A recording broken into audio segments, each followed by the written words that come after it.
Hey there, Knicks fans. This NBA season, every shot you take with Fanatics Sportsbook puts points on the board.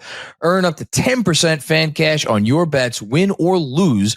So even if your bet misses, you're still scoring FANCASH. Unlock the world of Fanatics with FANCASH for exclusive rewards like authentic apparel, game tickets, and meeting legend at Fanatics events. Make the switch and turn every bet into a bucket with Fanatics Sportsbook. Winning hits different here. Hey there, Knicks fans. How you doing? It's your boy, Jonathan Macri, with you for another episode of the Knicks Film School Podcast. We are coming at you at some point after the All-Star break, which happened. And boy, was that All-Star game and festivities fun. Right, Andrew Claudio? I had such a blast. Unforgettable what happened at the All-Star game and weekend across the board. I can't believe that happened. The All-Star game. The thing that happened at said All-Star game. Well, the things that happened at said All-Star game. Unforgettable weekend for the NBA. I'm sure many a scholar years from now will be talking about that. It was such a good weekend that it eliminated the tanking debate. It eliminated all controversy surrounding everything. Yep. Kawhi confessed. I can't believe that happened. When that happened at the All-Star game. I don't know how many drinks we have outstanding. I think you owe me drinks at this point. I'm sure I do. Yes, the last one was how many minutes will Dalen Terry take for the Knicks? I should have said the over-under at a half a game. We should bet on what's like the craziest thing that'll happen in this All-Star break. I don't even know what. I already have it. Have it. Over under 0.5 minutes you watch. Well, no, I'll watch. I'm sure at some point. Then I'll hit the over if you're saying if you're really gonna actually watch something while you're on vacation. No, you know why? So we should probably stop the bit. We're recording this on Thursday, February 12th, because we need vacation, and but we also don't want to leave y'all without content. John, my mother's husband, John, who might be listening to this, I don't know. As you know, is a sports fan. He's like a solid general sports fan. So like. When is the All-Star game on Sunday? Sunday night. Yeah. I keep calling it the game. It's not a game. It's how many different games? The games. Yeah. The games, the All-Star festivities. I'm sure it'll be on in the house. I don't think we're going to be like out all day on Sunday doing whatever. So yeah, I'll see it, I'm sure. Maybe it's, I guess the question really is more for me. I'm flying down to the great state that you will be in. On Sunday night, and it's more of a, will I choose the All-Star game or a movie on the plane? I would choose a movie. The FOMO in me is like, I'm probably gonna need to check in, because if like something happens and I'm just like, oh wow, Top Gun Maverick, this is fun, you know? Let me rephrase that. If there was a movie that I wanted to watch, like, actually, there's something on. I'm not going to think of it right now. I was scrolling. I was on a streaming site like last night, and I'm like, oh, when I have more energy, it's not 2 a.m. I'll put this on. If it's something like I really wanted to watch, like the plane ride, I forget which one, but one of the recent plane rides I took is when I watched Materialists. I had like kind of wanted to see that, and I'm like, perfect plane movie, and it was a perfect plane movie. Mm-hmm. Yeah, something like that. Decent, overhated movie. Even if I do agree with all the sentiments that 2 members of that cast are miscast. I rewatched about 2/3 of it with Dolores because she wanted to watch it. I had a delightful time the second time. Delightful movie. I don't think Pedro Pascal is casted appropriately. And Chris Evans. Right? Yes, it's Evans. Chris Evans. You're just not good at playing the down and out loser. Oh, I thought he was the best part of the movie. I thought. I think he has the best speech, that monologue at the end, you're but that's harsh. More screenwriting than anything. You're being very harsh. I think much like his post Avengers Endgame career, he just has not figured out why people like him, and now it's why his next role is going to be Captain America in Avengers Doomsday. We should get back to talking about basketball before everybody shuts off this podcast, but before summer movie season starts, so we have to do this probably before the Mario movie, because that's the unofficial kickoff, I think, unless there's something coming out in March that I'm not thinking of. Isn't Mandalorian and Grogu coming out? That's May. That's May. We should find, shout out to Fanatics Sportsbook, either Fanatics or something else. We should find something that sets the lines on box office for like 10 movies, and we should do in you want to do the town, you want to do the box office draft. Okay. Well, no, not the draft. So they did the draft. No, we should do something where we're trying to, it's like closest to the pin. So we each get the same number of movies, and we just have to make our own guesses. We don't even need lines. We can just make our predictions. Yeah, just make predictions. Yeah. That's fine. Yeah. Yes. Fanatics, we would have chosen you, by the way. Just want to put that out there. Maybe we should only chosen you. We should set the lines and send them into Fanatics Sportsbook, and they should post it on their betting app. That's great. Hell yeah. All right. Speaking of wagering, how you doing, Claudio Casino? Well done. So we're going back, not that far. We're going back 55 games plus. Did we do this before preseason? We do this before preseason. No, we do this before. It's the second to last pod we do. Okay. Before, I think it's the second last. It's one of the pods that we do right before the season starts. Jon and Jeremy went to Vegas and went to one of their most prestigious establishments, which is a shame that now Claudio Casino is one of the more prestigious establishments, which more speaks to the state of things in Las Vegas these days. But they made sure, as they do every year, to make their picks, make their bets, their over and under bets that were before the season on several different lines for the upcoming Knicks season.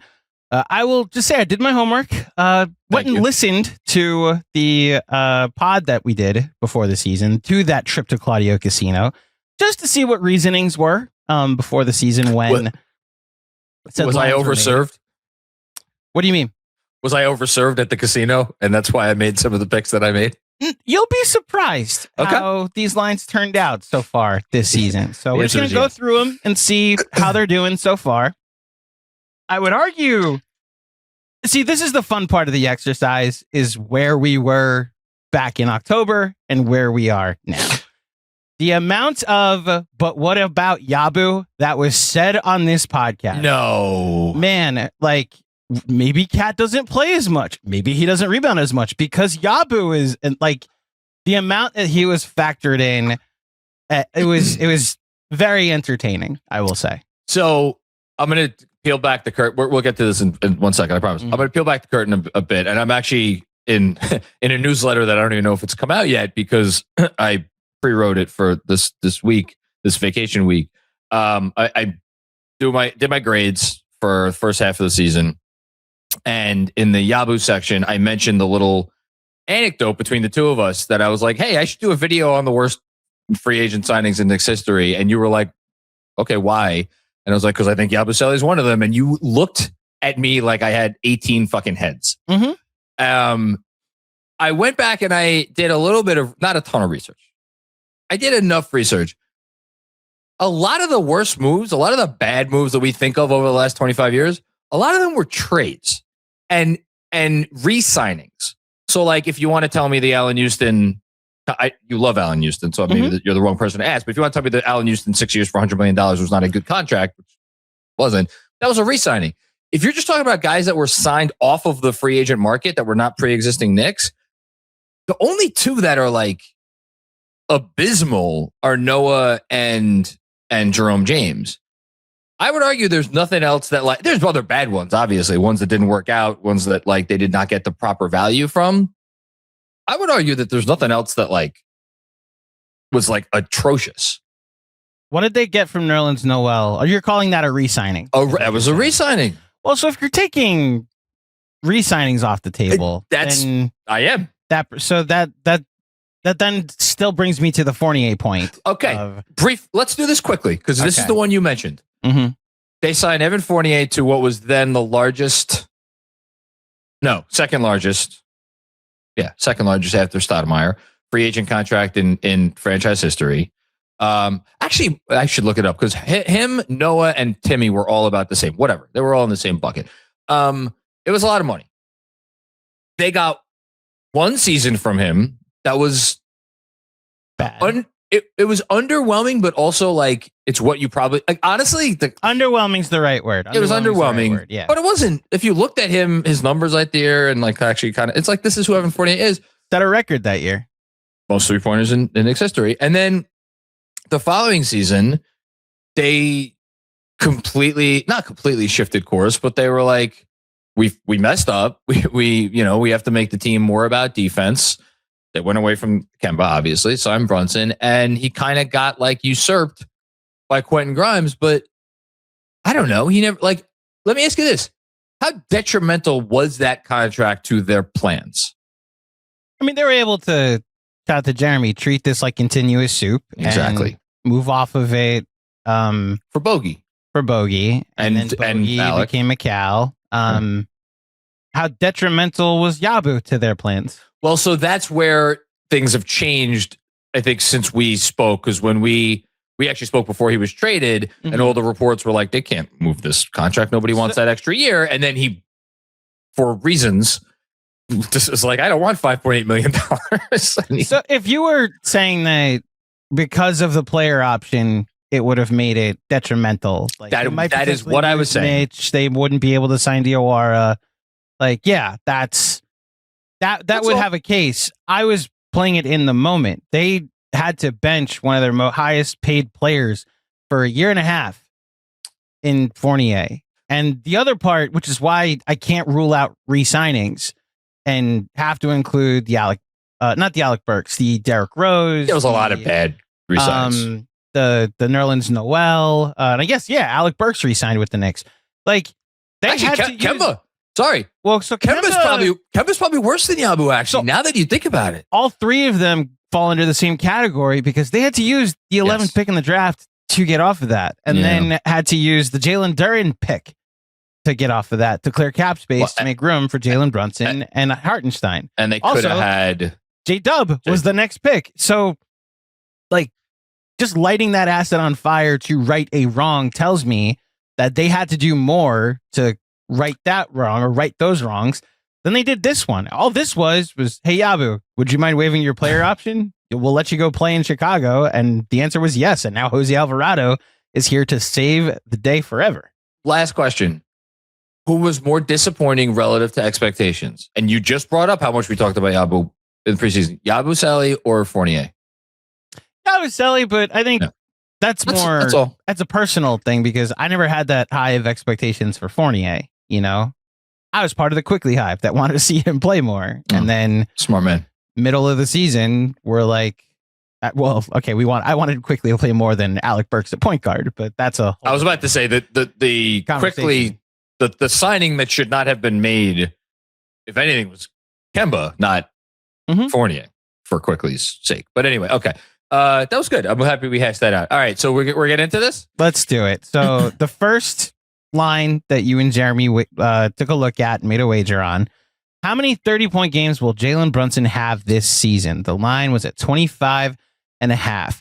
Now, as recent events right before the All-Star break will indicate, Jalen Brunson is why did I say it like that? Jalen Brunson, I put an O in his name, a second O in his name. Jalen Brunson, the captain of the New York Knicks, is a dirty, stinking ball hog that never passes the ball. And cut him. He's the worst free agent signing. He's the worst free agent signing in Knicks history.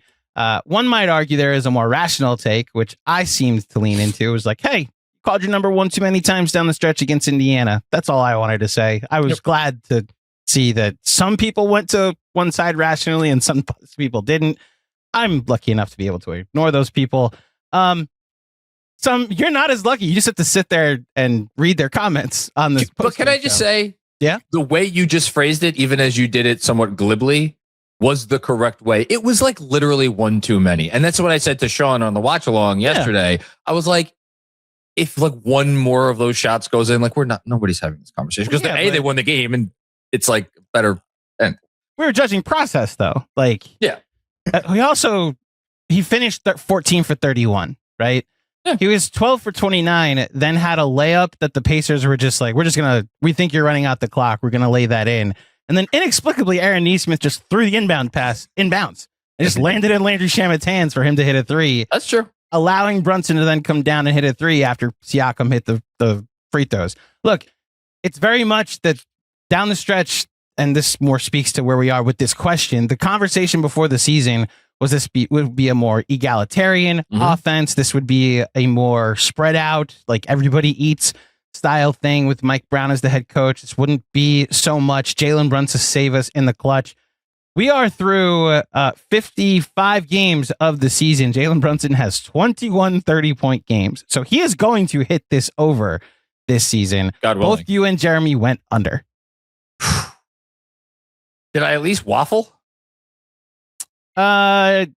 I honestly no, because it was, again, drinking the Kool-Aid. He's going to score 25 more often. Games like the win when we're recording this, games like the Sixers game will be more what happens, and that the more people are getting a chance to shoot the ball. And with what's happened to Karl-Anthony Towns and his offense, and with some injuries here and there, it's been a lot more Jalen Brunson, which, as I said, is not a bad thing. More Jalen Brunson, but it's the exact same playbook in crunch time too. Both Mike Brown and Tibbs are the same. Jalen, save us. And for the large part this season, he has.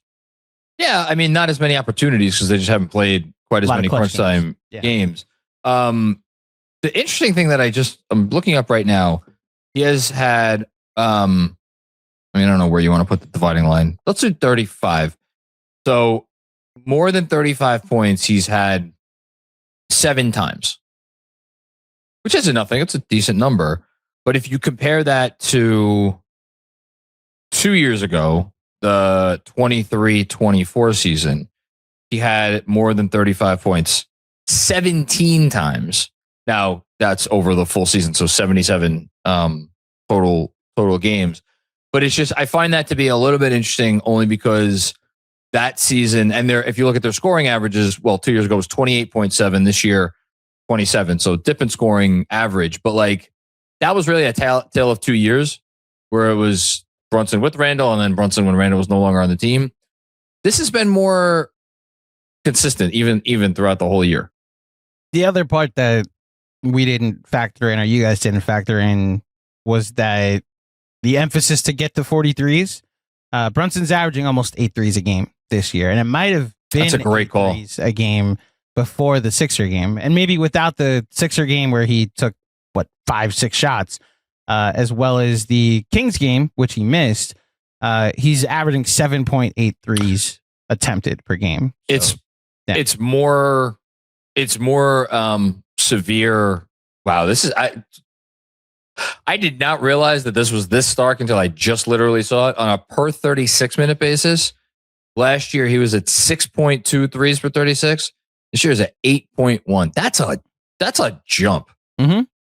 Taking 3 more shots per game too than last year. Well, that I realized, but it's like if you look at it that way, it's like pretty much all of those shots, because the 2-point shots per 36, 12.6 last year, 13.2 this year. That's pretty much the same. And he's taking fewer free throws, 7 last year, 6 this year.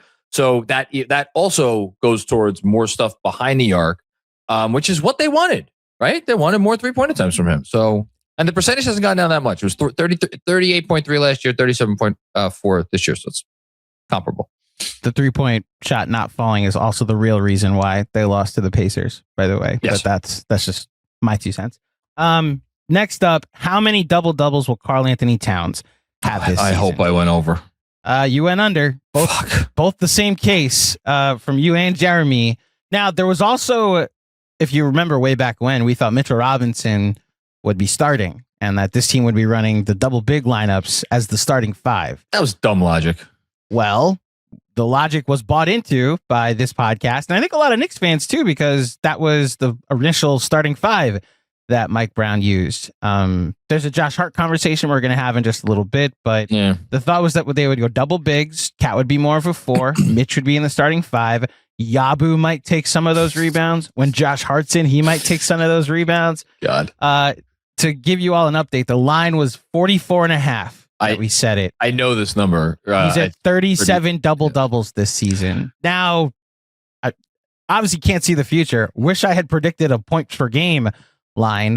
Shout out to the Cats and Shoot Pod, where we've aptly named him Karl-Anthony Drummond, because they've just turned him into Andre Drummond, 14 and 13 going forward. They're winning, so the results are there. It's still very weird that one of the more dynamic offensive forces in the sport, has just been resigned to, hey, clean up the glass.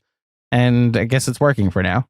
I will note that he has an outside shot. And when I say outside shot, like he basically needs to play every one of the rest of the games and get doubles in almost all of them.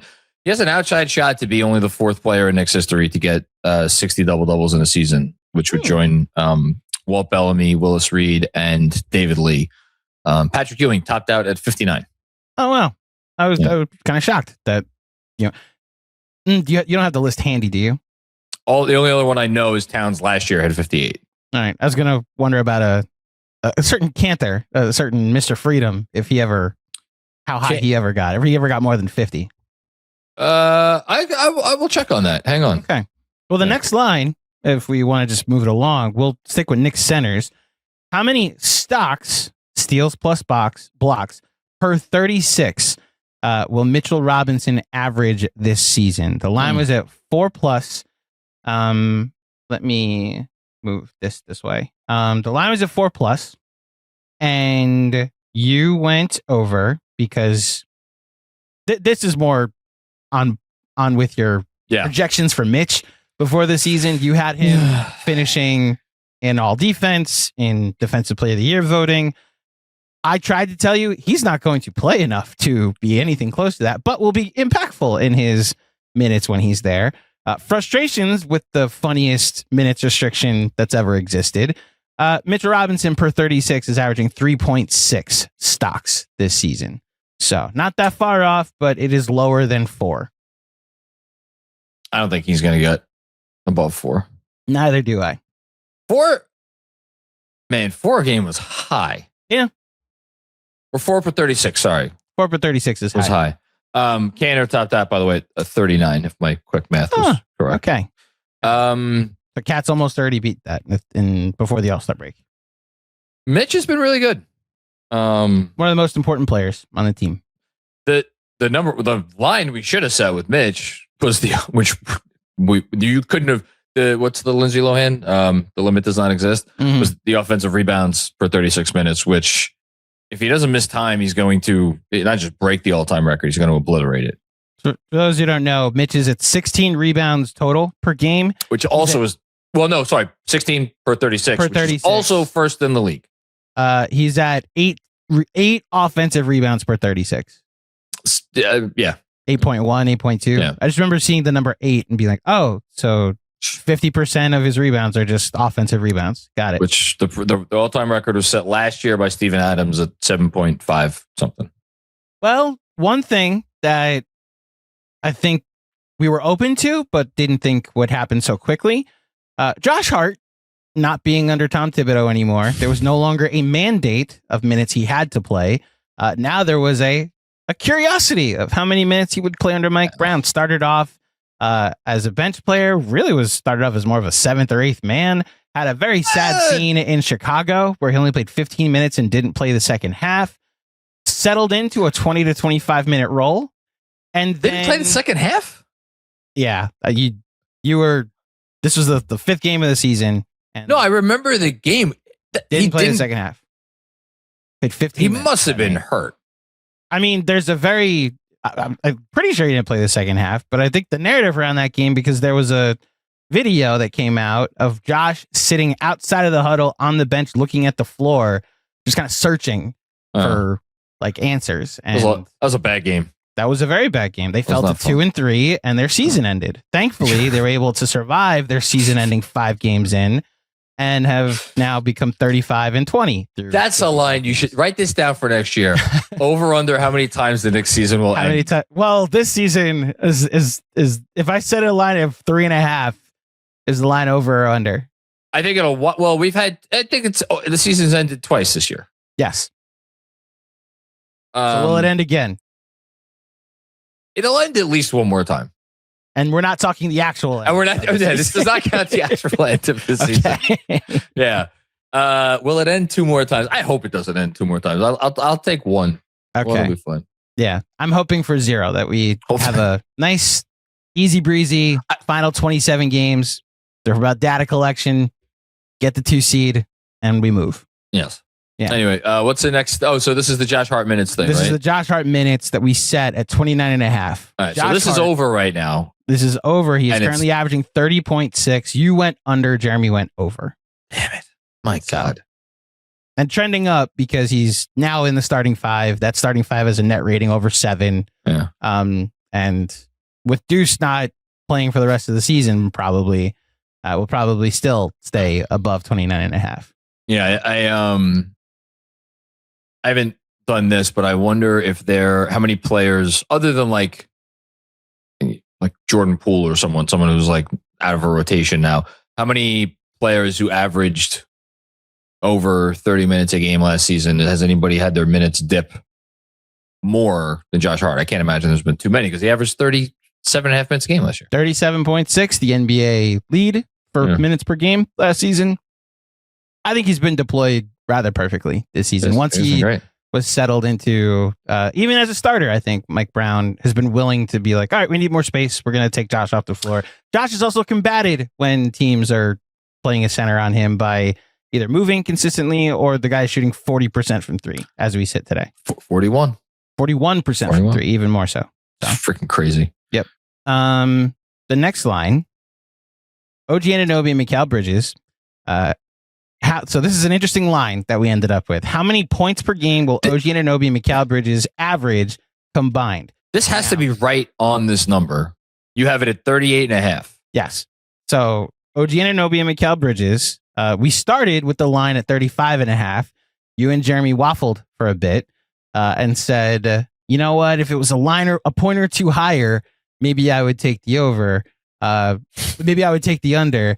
But because it's a 35.5, I'll take the over. The fine folks at Claudio Casino had a brief consultation and readjusted the line to 38.5. You both took the under. Combined, Mikal Bridges is currently averaging 15.9 points per game. OG Anunoby is averaging 16.6 points per game, which gives us 32.5. Both lines the under would have hit. Damn.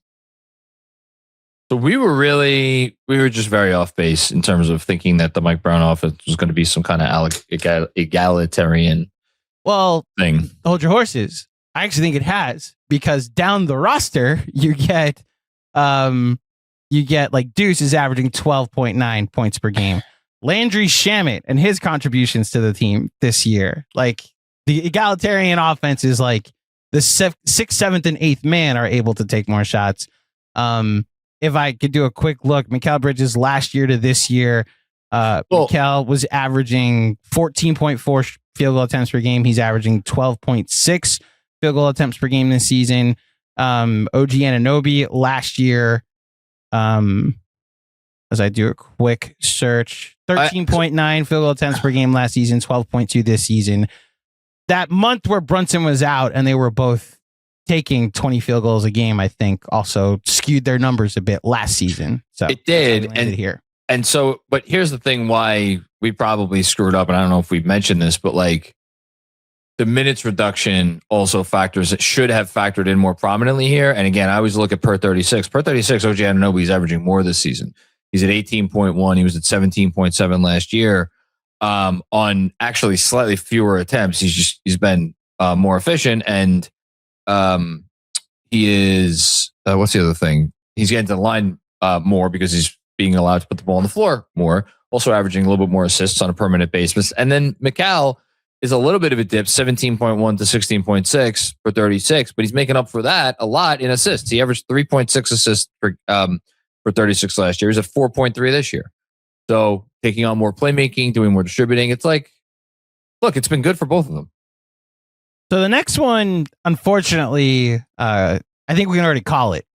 So how many non-garbage time possessions will Jalen Brunson, Karl-Anthony Towns, Mikal Bridges, OG Anunoby, and Miles Deuce McBride play together this season? I don't even know what this is. It's at 188 right now. The line was 199.5. So it's 12. I don't think we should call this.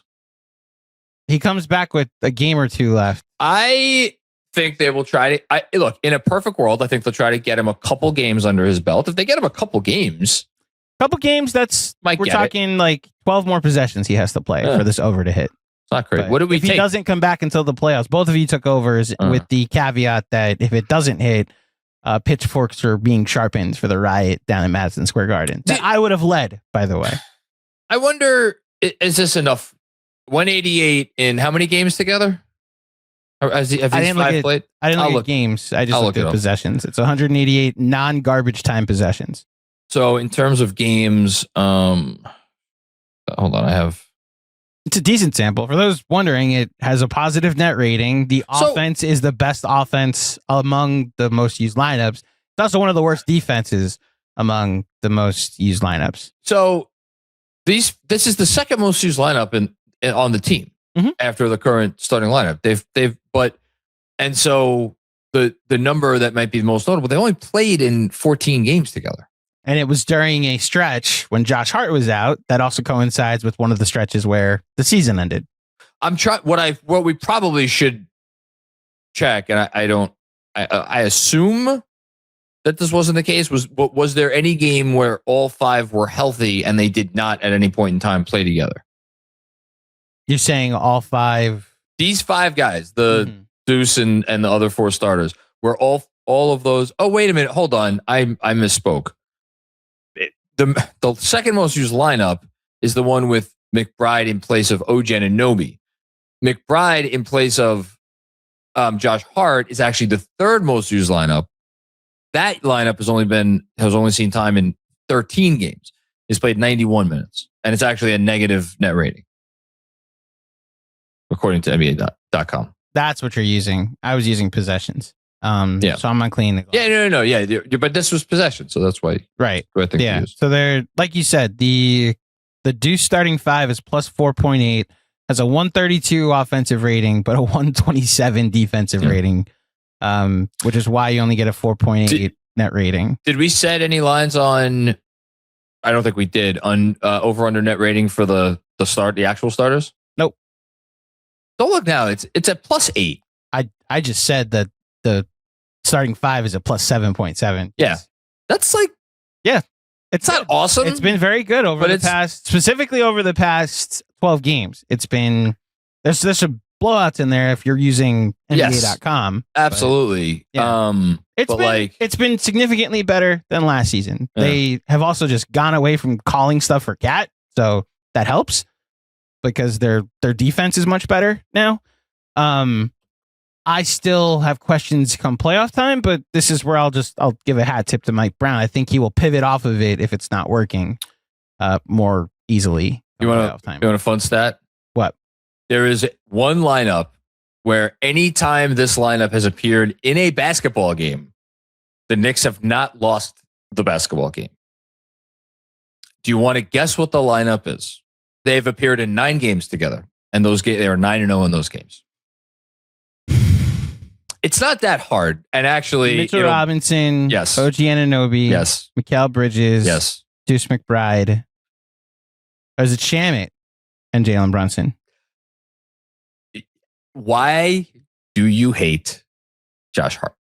Oh, it's Josh Hart. Okay. It's the starters with Robinson in place at Towns. Oh, it's plus 20 in possessions. Yeah. And 56 possessions. Yeah. Now replace Josh Hart with Deuce McBride. It's plus 39. I'm sure it's. What I'm doing is I'm scrolling down on the NBA page, which gives you the wins and losses, and that is by far the most used lineup. Where literally anytime that lineup has seen the court, that they have not lost. Yep. So now we know that's the lineup that should only be played. That lineup should play 35 minutes. Concrete data with a large enough sample size. Yes. 30 minutes. Yes. Continuing with the look, I'm with you. I'm hoping that he comes back and this can hit an over. I've seen enough to be like, I'm glad it's gotten a larger sample size this year. It's not the end all be all. I also love that there are several different lineups that aren't that starting five that give us some variety. Let's see. What? We have breaking news. Breaking news. Jeremy Sochan signing with the Knicks. Oh, okay. Well, you guys got to see our actual reaction in the moment. You'll record it. Should we stop this and go live? No. You'll record a thing when this is done. Okay. Just a quick social reaction. That's so funny. I mean, should I react right now? Your initial thoughts, Jeremy Sochan? Yes. I mean, I'm happy. I think it's a great shot. It's a great. I don't want to call it a shot in the dark because I can pull this too. So let's have the Sohan conversation. 5 minutes. We got this. Yeah, sure. So I kind of had this conversation during the watch along yesterday where I was basically waffling between, do you sign Sohan, who is definitely a more intriguing prospect. Needless to say, he was picked, he was a lottery pick, has shown real flashes of something over his time in San Antonio. And it just seems like the direction that they went with their team, there was just kind of no room for a player of his archetype, which I'm always going to think of Fred Katz, what Fred Katz used to say about Obi Toppin, which is like when we used to have the conversation about, how improperly used is Obi Toppin here? And Fred's point was always like, you don't adjust how you play for a role player.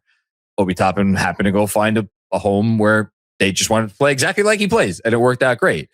I don't know that will be the case for Jeremy Sochan here, because you're basically thinking about this in terms of like, all right, does he fit with Cat? Like, does he fit with Brunson? How does he fit with Brunson? How does he fit with Cat? I could think of some interesting uses for him. But what are they? So here's the thing. If you're talking about him with Brunson, the again, not small sample size. One combination that I am very confident about, don't want to change at all, is Jalen Brunson and Mitchell Robinson. Those guys should play a lot of minutes together in the regular season, in the playoffs. And I don't think for as much as those two have succeeded a lot with Josh Hart on the floor, quote unquote, another non-spacer, I don't want to replace Josh Hart with Jeremy Sochan. I don't think you need to incorporate another non-shooter in there. So probably not going to be a guy that's going to play a ton of minutes with Brunson. Then you have the more interesting conversation, which is, can it work with Towns?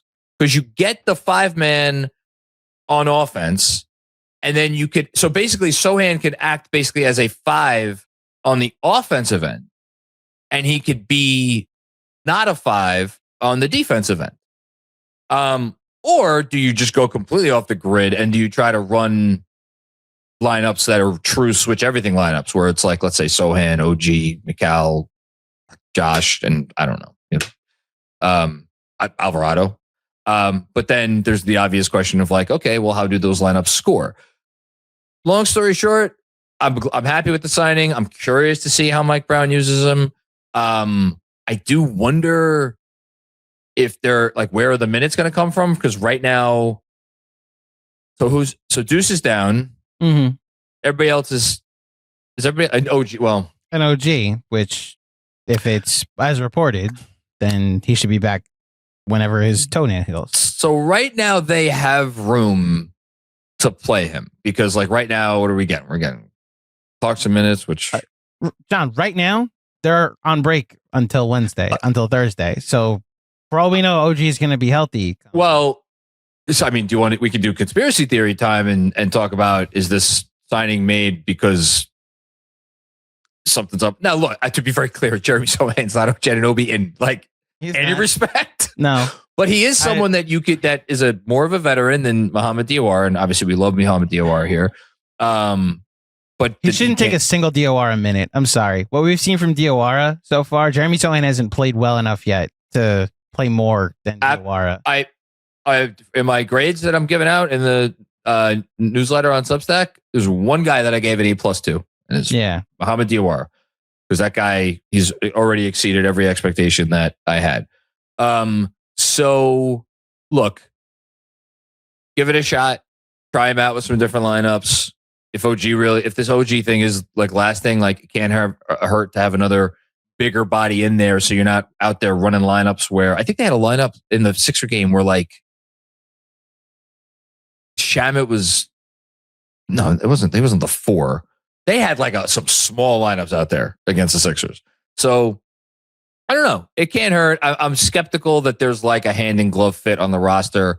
I am intrigued to see if there's something during the Towns minutes that can yield fruit. Because I could talk myself into like, okay, you got Alvarado, Sohan, Towns, give me another one of the wings, and then give me like Shamet for a little bit extra shooting. Like I'll talk myself into that. I'm trying to figure out what the contract is that they gave him. It's a minimum. And so it's a minimum. So it's guaranteed the rest of the season? I haven't seen the. I could start looking at the. I mean, if you want to give me a second to check Twitter, I'm sure it's going to be reported soon. Yeah, I'm looking at Shams right now.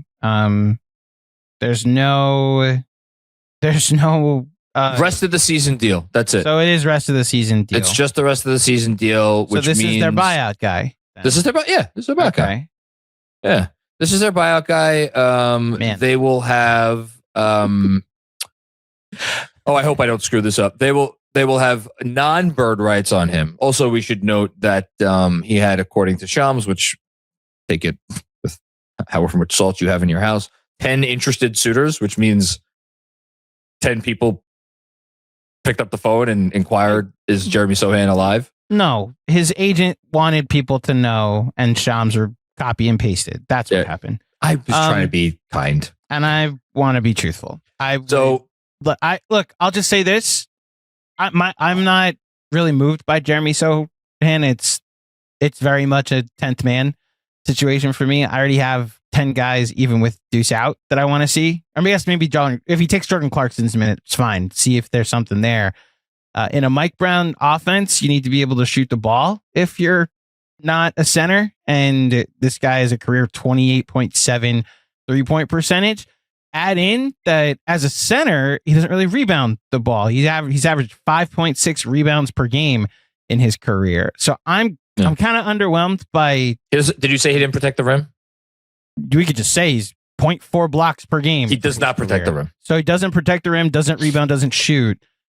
This is a flyer, if anything. I also from digging a little bit, I don't think that there is a that much worry for Anunoby, especially if it's just really is toenail avulsion. Like I had this, and I don't know if you saw the thing I put out there. I had this in high school. Like you got to wait for your toenail to heal. That's it. When your toenail detaches from your foot, you have to get it like glued back on. You need to get it healed. So if that's what's happening, he just has to wait for the toe to heal, and then he should be back. That's fine. They need OG. I don't disagree with anything you're saying about role, about why he's not exciting. I will just say there is something vaguely interesting there as a player who can really defend across a multitude of positions. That's a real skill. Even if you maybe need to play him with a more traditional 5, if for no other reason than for defensive rebounding purposes. And a guy who, like, if he's your screener in the short roll, like he had a season, I looked it up a couple of years ago, where he finished really well at the rim on like really good volume, in which he was in that sort of screen and dive role. And then, again, their team got better, and they're like, yeah, we don't have room for you. Non-bird rights, by the way, they're not going to be able to offer him like a real. If this actually works out and they like him, they would probably need to go an exception route. Yeah, you're factoring him into entirely significantly more than I am. I understand you're having the conversation, but bird rights and anything beyond like the next 10 games for me is. So, but hold on. Here's the question I want to ask you. Yeah. If he takes any minutes from Mohamed Diawara, are you okay with that? Like, if we get out of the All-Star break and Sohan gets to play Sochan, how do you pronounce his last name Sohan. officially? Sohan. Okay. And Sohan gets off the bench. Diawara plays 5 minutes total. Or how about this?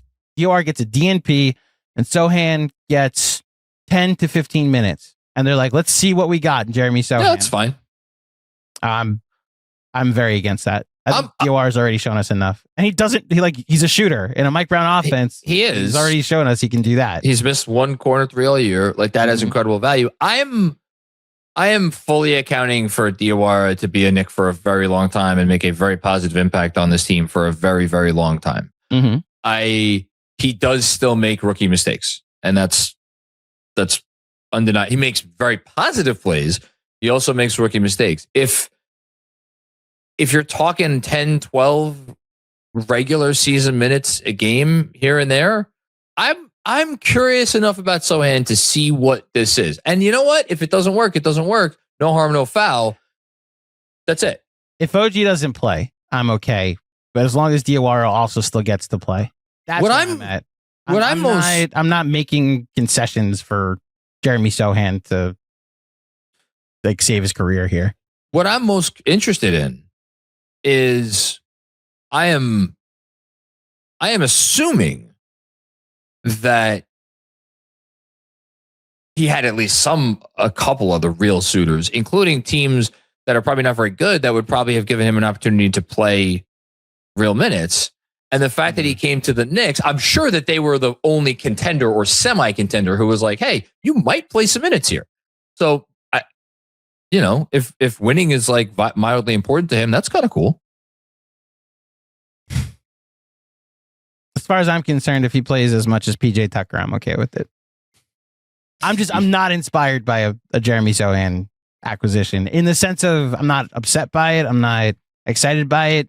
This is a guy that was cut from a contender. Why does the next contender necessarily want him? Yeah. No, that's where I'm look, your stance is the logical one. I don't think yours is illogical. You're talking Mine about is hopeful. Different. Right. I'm not as hopeful in what he could be. If we had, we just talked about Evan Fournier and the signing he was. If this was the Evan Fournier season, yep, let me see what Sohan has. Might as well, because everything else is kind of failing. The thing that, look, even the best organizations sometimes will have a guy on their roster that doesn't work out there and might work out. It has happened. If there's a reason to be very pessimistic, it's like, all right, it couldn't work on the Spurs next to a guy who can fit, like he's the most versatile puzzle piece in the entire league. Why is it going to work where on a roster where you have like very specific fit issues, Yeah. So, yeah. The next up, we have, again, hello, Yabu. We wanted to talk about the Knicks' health and how good their health was the previous season and how they were able to play that starting 1,800 possessions because they had 5 guys largely play enough to, play all those possessions together. And we never got other guys making starts. So this was among 7 different reserves. And it's funny how the total ended up here.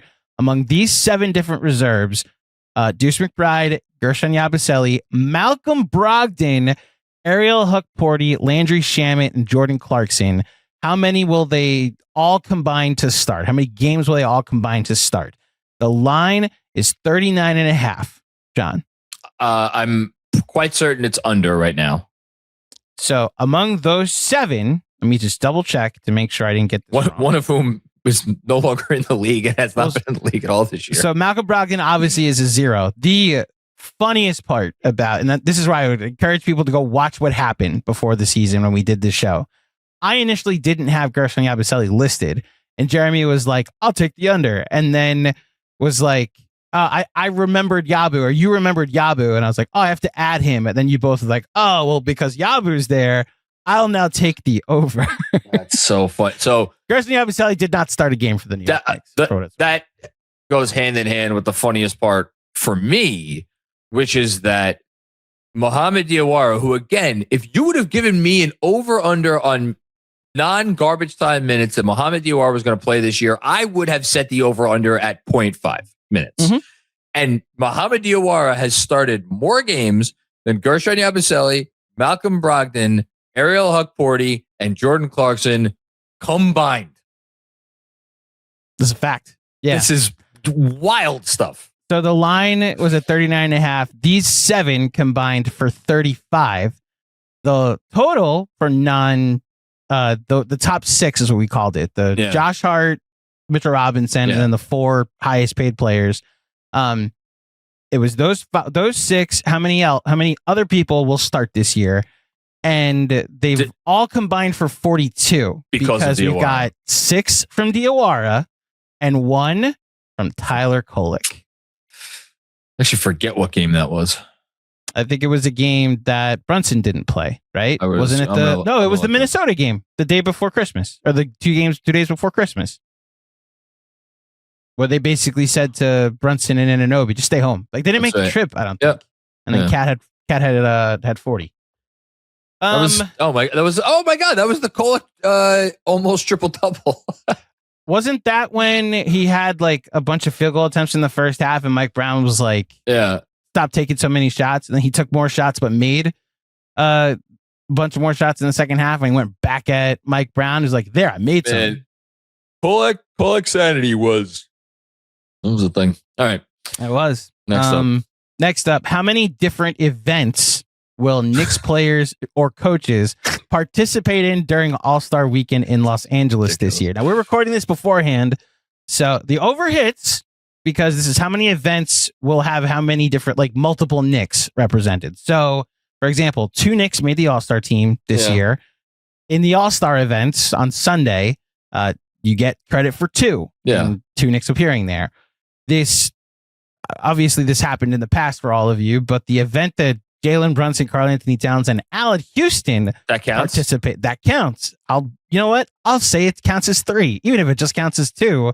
And what's the other one? What do you mean? Was that it? It's just those 2. That's 5 right there. Okay. They don't have anyone in the 3-point. I don't even know. No, they don't have anybody. Brunson's not in the 3-point shooting contest? Brunson's not in a 3-point contest. No. Okay. Dame Lillard I literally did not know his that. Achilles. Yeah. Okay. Yeah. Great. Again, people have seen the 3-point contest. This overhit. Next up, we'll just move along to post All-Star festivities. How many times will a Knicks score 40 points in a game this season? The line is at 11.5. Do you remember which line you took, John? I hope I took the under. You took the under. And right now it's at 5. 2 for Cat, 3 for Brunson? 4 for Brunson, 1 for Cat. Cat just has the Minnesota game. He didn't hit 40. He didn't get to 40 in the Miami game. He hit like 38 or something. That's right. Jalen Brunson at 47 against Miami, 42 just recently against Denver, and then 40 against Indiana. Against Indiana just recently in the game where he was declared a dirty ball. And then Orlando in the game, the NBA Cup game that counted, he had 40 exactly. Forgot that. Okay. This is going to go under. The next, unless Brunson goes on a similar run like he did 2 years ago, I would agree with that. How many top 5 award finishes will the Knicks have this season? The line's at 2.5. Both you and Jeremy went over on this. I'm double checking to see if my friends at Fanatics Sportsbook helped me out here. So right now, for odds, Jalen Brunson is not top 5 for MVP. No Nick is top 5 for Defensive Player of the Year. No Nick is top 5 for any of this. I'm double checking. Oh, that we don't need to double check that. What? I don't even know what Nick would be closest. Probably Brunson for MVP, right? So Brunson is currently for regular season MVP. Like, let's just go through it. No Nick is in the running for most improved. No Nick is in the running for 6th man. No Nick is in the running for Defensive Player of the Year. No Nick is in the running for what am I forgetting? So Coach of the Year. He's Rookie of the Year, obviously, even though I love Mohamed Diawara. No 6th man, no executive. Yeah. It's just Clutch Player of the Year that I think Brunson will finish. And so it's 1. And so both of you took the over, more than likely to hit the under. I was going to try and be official and incorporate our friends at Fanatics Sportsbook, but you helped me skip a couple steps. It's okay. How many games will the Knicks win this season? 53.5. They are on pace, I believe, for 49. Is it 50 or 49? I thought it was at least 50. It might be exactly 50 is what they are. I'll double check. They were on a 50. I mean, at one point they were on like a 61 pace. The highs and lows of this season, John, in that they were on pace for 60 wins. Then they went 2-9, and now they're 10-2 in their last 12. So all evens out in the end. I knew you were lowballing. They're on pace for 52. Are they really? Okay. Yeah. I took the under. I know. I just figured because, you know what? That Brunson got hurt. They were 36-18 last year and finished with 51. So I was saying, so they must be on a different pace. I forgot they had a stretch where they went 14-11. My new goal for this season, I don't know. Well, maybe this was my original goal. I know my original prediction was 53 wins. That was the one I stuck with before the season. So on and so forth. If they win 2 out of every 3 games, that's where they'll get. I was at 55, so I'm now. I need them to play a little better and not have any 2-9 stretches. over the final 27 You games? need them to go 20-7. Seems very doable. They were 10-2 in their last 12. It's not that they can't. They were 24-7 or 21-7 over a 2-month stretch in technically 22-7 if you count the NBA Cup. But they're 21-7 over a 2-month stretch in November and December. Yeah. They could do it. Health will factor in a lot. It will. Especially if OG's toe has fallen off like you're afraid of. How many teams will finish ahead of the Knicks in the standings this year? Line is 1.5. Both of you took the under. That fewer than 1.5. So just one team or 0 teams will finish ahead of the Knicks. Currently, 2 teams are ahead of the Knicks. By a half game, the Boston Celtics and obviously the Detroit Pistons. If I told you before the season, John, that the Knicks would be ahead of the Cavaliers at the All-Star break, would you be shocked that the Knicks aren't the 1 seed? I would. Yeah. Yeah, same. This was a 2-team conference for all the offseason. And NBA even scheduled it that way. If you would have given me odds on, so if you would have told me Cavs are below the Knicks in the standings, what odds would you give of there being 2 other teams ahead of the Knicks in the standings? I would said what, 50 to win, something. Yeah. Or well, maybe not 51 because like injuries, but that's where the above the Cavs part factors in, because I'm like, but wait, they're above the Cavs and the Cavs are pretty deep. So I don't know. I would have not thought that'd be possible. Yep. That's just goes to the job that I think that my 2 picks for Coach of the Year, 1 and 2, Bickerstaff and Missoula, have done in those 2 teams. And then last but not least, how many playoff games will the Knicks win this year? Obviously, we don't know yet, but the line is at 10.5. You both took over. I took over. I had the silly fear of, what if they run into a scenario in the playoffs and they face Trae Young and the Hawks and they're just pick and rolling them to death all series? That fear has now been replaced by a first-round matchup with potentially the Philadelphia 76ers. I thought you were going to Charlotte. Well, I don't think that'll... So who was I talking to about this? I was talking to somebody about this the other day. There's a chance that's the 3-6. Yeah. So I don't think I wouldn't rule it out. I don't anticipate it. I said there's a chance. That's a 3-6 that Charlotte keeps winning the way they have been. They just have to catch the Raptors or the Sixers, and a Joel Embiid injury here. The Raptors, their offense continues to be what it is. And really, if Charlotte continues to play that way, you might be looking at a Knicks Hornets 3-6 matchup. I would right now project that the Knicks play the Sixers. Play the Raptors in the first round, if that's the 3-6. There's also a world that the 2-7 is Knicks Hornets. If the Knicks, my God, talk about famous last words that would come back to bite me in the ass in so many ways. If the Knicks could be lucky enough to play the Raptors in the first round, I think that would behoove them a lot. I co-sign. So I'll be in it with you with the famous last words that if the Knicks just have to play, that version of the Raptors, I'd sign up for it right now. I actually wonder how many teams maneuver a little bit come playoff time. Like we saw the Cavs intentionally lose the last game of the season so they could play Orlando. And the Knicks were like, no, we'll run to the tape and play this juggernaut in Philly that has an emerging Tyrese Maxey. Thankfully, that team was built different. I wonder how many teams will try to play Toronto in the first round. That is, for my money, of every playoff series the Knicks have played in under Leon Rose, which is now 1, 2, 3, 4, 5, 6, 7, 8, 9 playoff series. No, sorry. No. Sorry. Eight playoff series. 8. I think they played the best. I think their best performing series was the Sixer series. And I say that because I think the Cavs series obviously that was a 5-game win. I think that was, I just don't think the Cavs showed up in the way that they I just don't think they showed up. I can stop the sentence. Whereas Brunson scored 40 in each of the last 3 games of that series, and they needed all of the points that were scored. The Sixers, I mean, you know how I felt about that series going into it. You know how I felt after the first 4 minutes of game 1. For those who don't know, the group chat that John and I are a part of may be referred to as Cheddar Ass Man. God. We got a text 3 minutes into the first quarter, 4 minutes into the first quarter. I just know Embiid had like a quick 6-0 run by himself to start the first, and you were like, this series is over. It was very, I did send the text. It was very specific, is because we didn't know going into the series whether Embiid was could walk. And within the first few minutes, it appeared like it was Joel Embiid. Mm-hmm. And so I'm like, wait a minute. We have to play the fucking MVP and this other team around him. I'm like, we're done.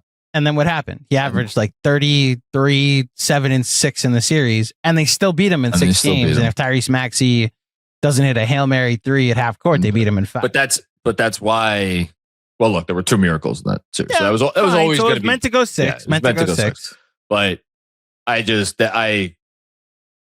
was tough. That was the beginning of you stopping to you no longer respecting the opponent, which started there, and then we've had to chip away at that ice a little bit, and now recent developments against the Pistons on social media, that's done. You no longer respect the opponent, Jonathan Macri. I respect the Pistons. No, you don't. You no, you don't. No, I do. I do not fear them. That's an improvement over where things have been. Who do you fear? Is it just a Boston thing? I don't fear them without Tatum, for what it's worth. I don't fear them without Tatum. With Tatum, man, you're gonna hate this. They're so well coached. Yeah. No, John, I'm with you. I just said I would pick Mazzulla or Bickerstaff to win Coach of the Year. Yeah, I would personally pick Mazzulla, but that's me. For those that heard Cats and Shoot last weekend, we put together fake teams. We did a draft of 3 different all-star teams we each took 9, me, James Edwards, and Fred Katz, and we were allowed to pick a coach at the end. I picked Joe Mazzulla as my head coach of the team that I drafted. Yeah. So, yeah. Yeah. Look, East is going to be tough. I'll maintain what I've said many times over the last month or so. There are 4 or 5 teams in the East that I think could beat the Knicks in the series, and yet I will barring something crazy, I will pick them to get out of the East once we get to them. So you're taking this over still, is what you're saying. The over of how many playoff games will the Knicks win this season? The line is at 10.5. Would you still take the over here? I can't believe I'm saying that. I would. As would I.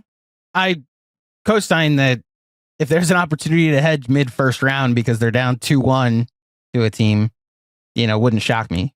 I would be very surprised if they lost in the first round.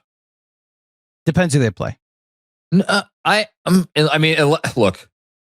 the fuck knows? If it's the 4-5 and they're playing Cleveland. That's a very plausible first round. I would. Well, I'll be so it's a 2-parter. I'd be very surprised if they